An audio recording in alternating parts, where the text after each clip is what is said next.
Don't let your scenes fall flat just because you used AI. You're gonna learn a foolproof way to make your AI scenes look even more realistic using some online tools and After Effects. Let's dive into it. Okay, let me show you how to achieve this cinematic scene transformation.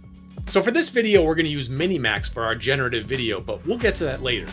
We have a few steps to start off with first. So I have my original clip in After Effects.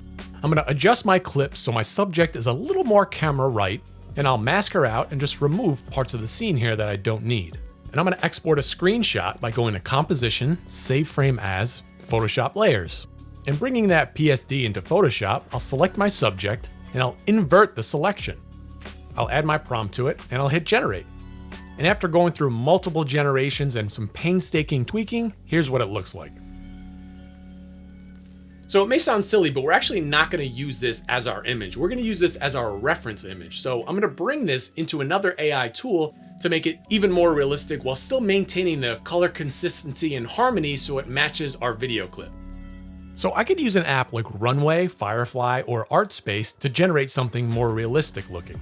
So when using my reference image in Artspace, it gave me this result, and I'm very happy with this. All I need to do is remove the subject from this. I'll add that link below, and you could actually get a lifetime unlimited membership for one flat fee, which is pretty incredible nowadays. So after compositing these two images together, here's what it looks like.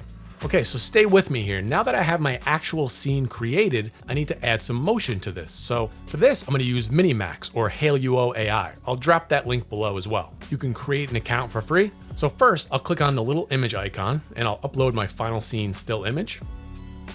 Next, I'll add my prompt and I'll hit Generate. And this is what it came out with, looking incredible. So I actually tried to use Runway for this as well, but the results actually weren't as good. So Runway, you need to step up your game a little bit.